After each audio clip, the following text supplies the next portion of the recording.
What's going on, you guys? If you're new here, my name is Morgan and welcome back to another video. So in today's video we're going to talk a little bit about family, and as you guys know, I guess I can call him my ex now. My ex has, I don't know what to call him because he's not my husband anymore. We did not get divorced, even though it was actually on the road that way, but we did not get divorced or anything like that. We were still married at the time. But honestly, that might be a story for another time. That is not a story for this video. But, so I don't really know what to call him anymore, whether he's my ex. I guess I could call him my ex because he has passed away and it's been almost 2 months now. But I digress. I think that's what I'm going to call him. I don't really know. But as far as his family is concerned, they are my ex-family. They are no longer my family. But we're going to go ahead and talk about that. So I blocked my ex-sister-in-law on my phone. And we're going to get into why. So I always talk about toxic family members. And because I've had a lot of toxic family in my life, I've been through a lot that I have not even gotten to talk about. Because a lot of it is not PG-13. It's more probably rated R on the R side, because it's not something I'm going to talk about on YouTube ever. That is something for me and my therapist to talk about. But regardless, I have dealt with a lot of toxic family in my life, and I'm only 26. I grew up in a toxic household. I was in a toxic marriage, and I married into a toxic family, which sounds about right. Honestly, the way I grew up, it sounds like I'd pick out just the perfect toxic family that matched my family life. Might have been maybe not have been worse, but might have been worse. It's hard to say. I was a part of that, so it's hard to say what was worse. I was a part of both. But so I had to block my ex-sister-in-law on my phone. She started blocked on my Facebook because of some things that happened while my ex was still alive. But I had to block her recently. So I had my ex cremated because that's a whole another story. I didn't have a lot of money to get him buried, so I had him cremated. So it is the consensus, which I understand, that family members get a little bit of ashes to take home for a little vial or necklace. A friend of mine has a little vial necklace, and she even said, it's normal. However, that's not the point. So the youngest sister threatened to sue me because I bought my ex-mother-in-law's truck. Then she started to sue me for the ashes belonging to my ex. So that was a whole thing in itself. She's a nightmare. That's not about her. This is about the middle sister. So the middle sister has gone off the deep end. She's doing things that she shouldn't be doing that are actually illegal. Period. In the United States. Period. End of story. This stuff is not legal. She has said a lot and done a lot that has really thrown me off and really made me disgusted. But because my ex had just passed, that was her brother, I gave her the benefit of the doubt. I haven't been doing the greatest, but I've been doing better. Because every time I'm sad, I'll have breakdowns and freak outs, and then sometimes it's because I realize how toxic this marriage was and the things that he did were not okay. Or because, I genuinely do miss him, but then I have nightmares about, the passing and the way everything happened. So, I guess it's a little bit of everything for me. But as far as she goes, they did not ever really get along. They never saw eye to eye. My ex used to call himself the black sheep of the family, the redheaded stepchild, as you would call it. And that is 100% true. I actually saw it quite a bit before we got married.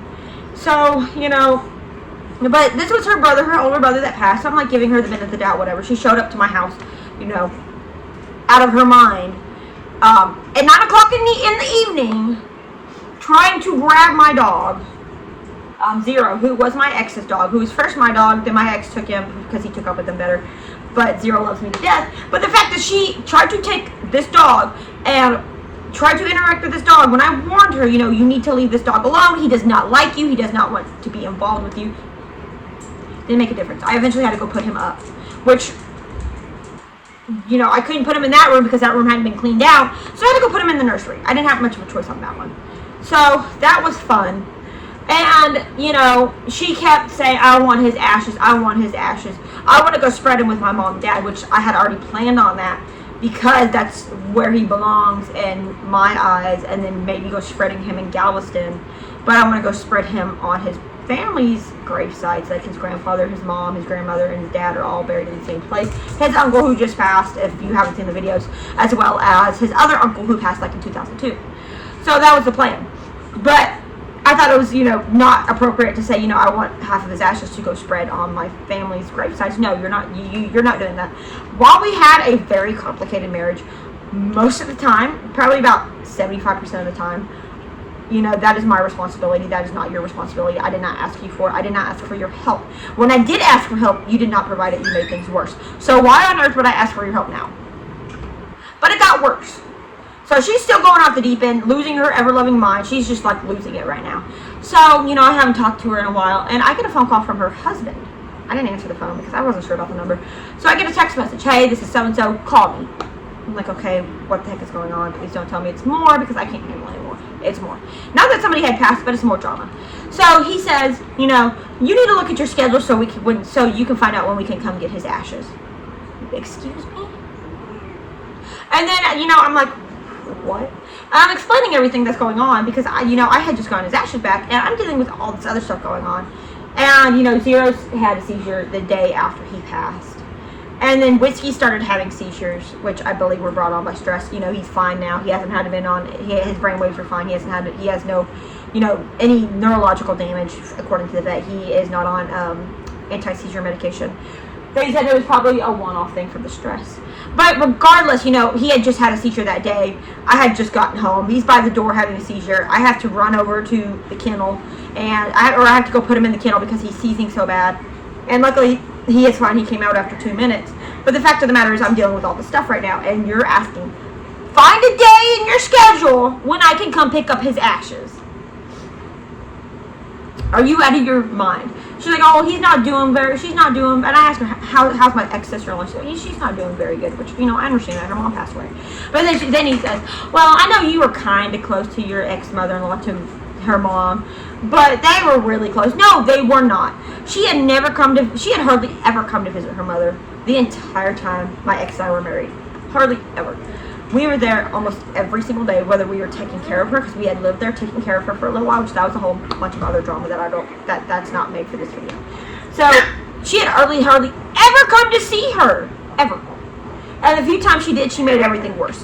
When she was on hospice, hardly ever came to see her until my ex said, you need to come see our mom. One time, she had actually gone to see her. She hardly ever came to the facility she was in and saw her when she had pneumonia and MRSA and all this other stuff. And when she got over it, she never came to see her. Never. My ex was up there wearing a mask, gloves, the whole workup because he didn't want to get MRSA, staph, pneumonia. She never came, not one time. I went up there. And some of the stuff you can pass to dogs. But I still went up there. Of course, I had to have the whole get up, sanitize, Lysol, the whole thing because I didn't want to get sick. So that's what he says to me. You were kind of close. No, I was closer to her. I took care of her funeral. I was there whenever she needed help. That was her daughter, but her daughter was not there. For her daughter was a nightmare of a child. Her daughter was a nightmare of a daughter from what I witnessed, and that was horrible. Both of her daughters were horrible. Her other daughter didn't even come to the funeral. But anyways, so I'm over it at this point. I'm like, you seriously just said that to me? I'm like, okay, I will. You know what? Whatever. I just want to get off the phone at this point. I got too much going on. I don't have time to deal with this BS right now. So I just got to get off the phone. I got to go. So I get off the phone. And so I'm going to pick up Reishi. No, I think I was going to pick up Reishi. And I'm all the way down in, North Texas. Up north, and I'm like, I gotta, I'm going to get Reishi. So I'm gonna stop. I'm using the bathroom, and I check my phone, and I got a text message from her that says, I'm not doing good. I just want his ashes and his shirt. I need to know when I can come get his ashes and his shirt. No phone call, no nothing. I need this. I want this. I just want all this. She didn't end the text message with, I love you, Morgan, whatever. What my marriage last name is. My marital last name, which I'm getting it changed. But she's like, I love you, and that's it. But she's like, I want this, and I want this, and I'm not doing good since my Bubba passed. You were not close to him. The only time you called him was when you wanted something, or when you started so much poop for us. So, I don't know what world you think you're living in where you think this is going to work. I don't know. So I ended up sending her a text message. I think I have the text message, but I'm not going to go look for it. I said, you know what? I got a lot of stuff going on. I ended up telling her I moved so she wouldn't show back up at my house because I don't want to deal with that. I am moving hopefully at the end of the year as long as everything goes to plan. Doing a lot more business-wise, you know, with my own businesses. So hopefully we'll be moving at the end of the year, you know. I'm working my butt off almost 24/7 just so we can get out of this house. But she's like, you know, I'm not doing very good, and I just want his ashes. So I tell her, you know, I just moved. I got a lot going on. I'm dealing with all this stuff. I have so much going on. I just got his ashes back. Oh, and then she threw well, I'm not doing good since my uncle passed away. She was not even welcome at the funeral. I was the only one in the entire family, even though I'm not blood. That's how bad it was. So she had to find out when the funeral was from the online obituary. That's the only way she knew when the viewing was. She didn't even go to the funeral. She went to the viewing and stayed for 5 minutes. And everybody wanted her to leave because she had nothing nice to say. She was disgusting the entire time, everything she had to say. And she said it under her breath to me and to her husband and to when her 2 kids were around. And I'm like, you gotta be kidding me right now. This is absolutely ridiculous. So by that point, I'm over it. You know, she threw that card and I laughed. And I'm like, you know what? You weren't close to him either. You talked nothing but horrible stuff. You were a horrible, horrible person. And now you have this to say. Like, you're just so full of it. You are the most two-faced person I've ever met. And even my ex said that. He said, she's a pathological liar. She's two-faced. You know, you don't believe anything that she has to say. And I haven't. But, you know, I had believed when she said she'd be there for me when my ex passed. And it was hard. And it's been hard. But you know what? That's a bunch of bull. She uses everything to her advantage. So I don't ask for help. If I need help, I figure it out. I call one of my friends. That's the only way. You know, I had to block her because I'm not dealing with this. I blocked them both because this is the most bold thing I have ever heard of. I will give you ashes when I'm ready, if I even do now, because they were not close. He didn't, and he even told me that if I had him cremated, he doesn't want her to have any of his ashes because they did not get along, and she was just a horrible, horrible person. They were both horrible people, both of his sisters. So at this point, I don't even know. I blocked them. I don't want anything to do with them. I can't. I'm done. I'm tired of it. As far as I'm concerned, they are not my family. I'm done. You know, go down the road. I'm sorry. You know, I was married to him I was with him for, I think, almost 6 years. And I put up with so much stuff. So much, you know, horrible treatment. So much everything. And we did have some good moments. But you know what? You were the cause for some of the fights. Your entire family was, and I'm not even going to get started on that either. So, you know what? I don't care. I'm done. I'm over it. As far as I'm concerned, this is like a chapter in my book that's closed. Do not come back at this point. Don't come back.